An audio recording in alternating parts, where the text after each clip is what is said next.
Hello everyone, this is David and I'm doing a video chess lesson for chesslessons.com. And in this game I'm going to go over the game of none other than Eekinoks rated 1263 versus yuvi13 rated 1237, so pretty close from yesterday's rapid 10-0 tournament in the under 1300 section of Lichess. And this game ended rather quickly, under 21 moves. We got Eekinoks primary opening of g3, so good to know this pawn is hanging, so you defend the pawn. I would say it's probably even better maybe to defend the pawn with the knight, but I mean, they're both fine. This one has the advantage of being able to play maybe bishop g5 at some point and unlocking your dark square bishop. But it's good that you didn't hang this pawn, that you acknowledge the fact that it's hanging. Bishop g2, d6, everything's normal right now. Now, immediately you have to be aware that there's a pin here. And as we said before, one of the purposes of putting the knight on f3 is that it solidifies the d4 square. And when you have a bishop that pins this knight, this d4 square, you have to be aware that it's a little bit weak. So you play knight b to d2 this way, and that's good. It's protecting this knight. This knight is also already defended. A better square for your knight might have been to just take it directly to c3. Like, maybe if this bishop wasn't here, let's say this bishop was on c4, you could make a better argument for this, because then it allows you to move this queen away without the risk of double pawns in case there was a pawn here. But because this bishop is here, I think maybe a move like, bishop g5, but first knight to c3 would be even better. So, okay, you play this move. He jumps in with his knight. I think this is premature. I think jumping in with his knight is nonsense. He should focus on castling and finishing up his development. So you don't want to be moving the same piece twice in the opening before you're castled. So you go ahead and kick him out. I like this move. It actually prepares d4 later on.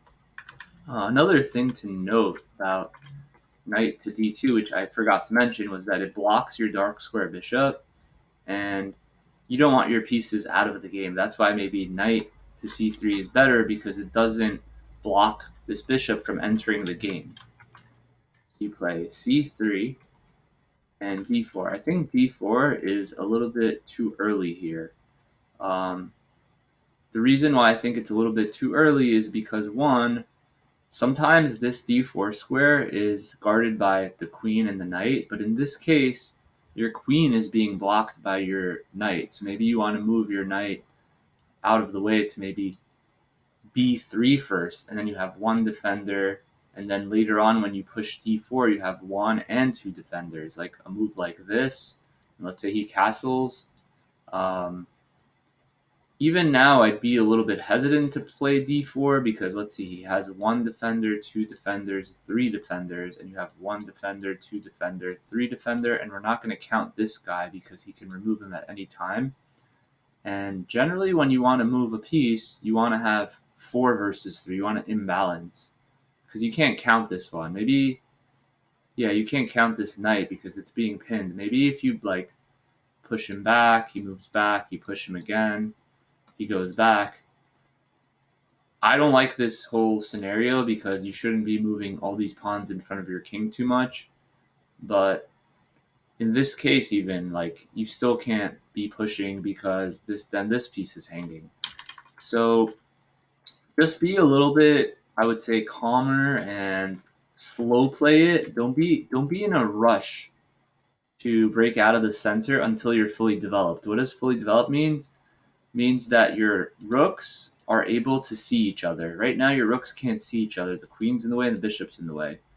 Let's say hypothetically you went knight here, he castled, you went bishop here, And I'm just moving pretty quickly. Let's say he played like a6 and queen c2. Now your rooks can see each other, and here I would say you're pretty much done with your development. You might even want to throw in something like rook fd1 opposing the queen, or sorry for all the arrows, or rook ad1 looking at the queen, and then start to break open the center. So patience pays off. You play d4, and look what happens. He captures, you capture, he captures. So he captured last, and you can't recapture again because of this pin.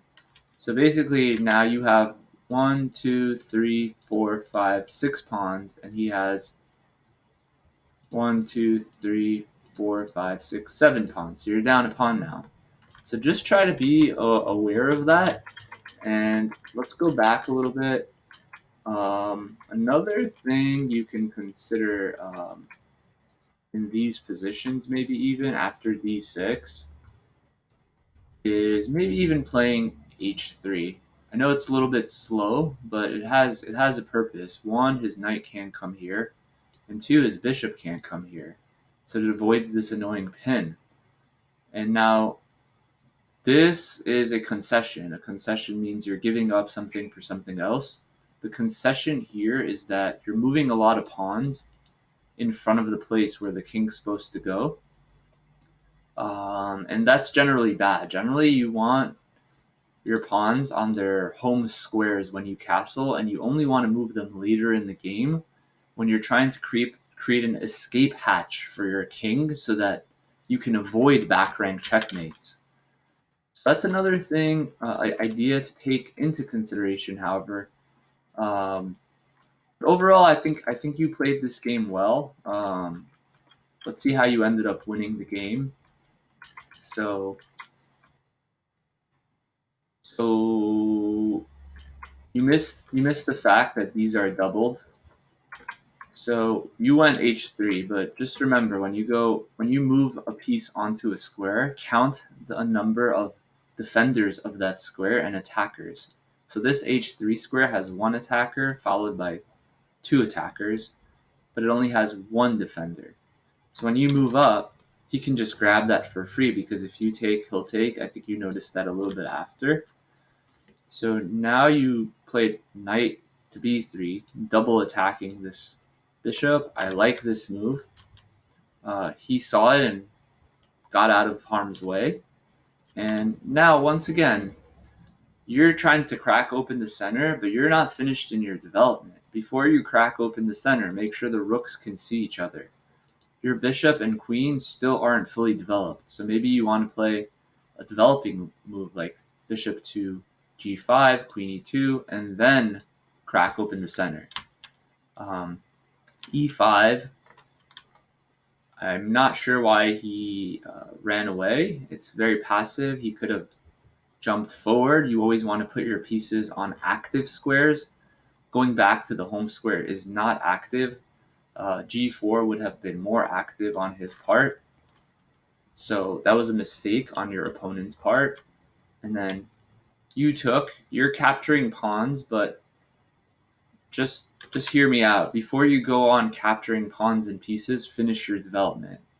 But finish your development with maybe something like rook e1, bishop f4, connect your rooks, and then go grabbing pawns. Takes, and that's good. Now you're getting closer to finish your development. You're one move away from having your rooks see each other, versus your opponent is at least minimum 2 moves. So you're ahead in development. Bishop takes, pawn takes, and now here, after knight f6, he's getting prepared to castle. You kind of make a blunder. You play knight to c5. I'm not sure what you were thinking. Maybe you thought after he takes, you can take the queen. But this is an unsound tactic because he can just take your piece for free. And then after you take here, he's not forced to take with the knight, leaving this bishop hanging. He can just go back.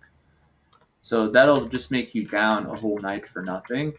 And there's another concept in chess that you don't need to hurry, and you don't need to win the one game. Like here you're losing, you don't want to trade pieces. Like you're down, like you have two pawns, 1, 2, 3, 4, and he has 1, 2, 3, 4, 5, 6 pawns. And let's see, he has three minor pieces and you have three minor pieces. So you're down material. When you're down material, you don't want to trade.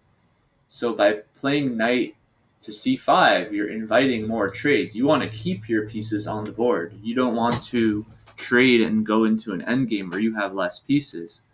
Your opponent missed the fact that he can take a free hanging piece. He brought his queen to g4, and now you have a chance to capitalize on that, maybe by taking this free pawn, followed by maybe later taking this free pawn. But instead, you play knight to d4, which further invites trades from a losing position. Now he could trade queens, he could trade bishops. You don't want to trade pieces when you're down material. And this pawn is simply still hanging. If you take here, he'll just take you back. And your opponent blundered here. He took your knight, which was defended by your pawn, and he resigned right after.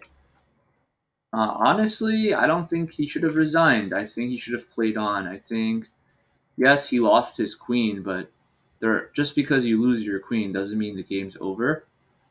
He can still apply pressure. He can still try to, maybe see if he'll go wrong somewhere. But overall, you played a good game. There was a few moments where you could take learning lessons. I'm really happy you saw that this was hanging and you defended it. And yeah, just be aware. Don't go on an attack before your pieces are developed and your rooks can see one another. And knights, I think, are better on c3 and f3 versus d7 because they'll block your bishop. You don't want to block your own pieces. And final thing I would say is before you start breaking open the center with these aggressive pawn moves that open lines, make sure that your queen, bishop, knight, they're all already in the game. They're not really in the game. This bishop's kind of being blocked by his own pieces, and these rooks can't communicate. They can't see one another. So this was a good game. I'm glad you won, and I hope you gained something. I hope you gained something from this lesson, and you could use it in your future games. And yeah, I look forward to analyzing more of your games from Lee Chess tournaments going forward.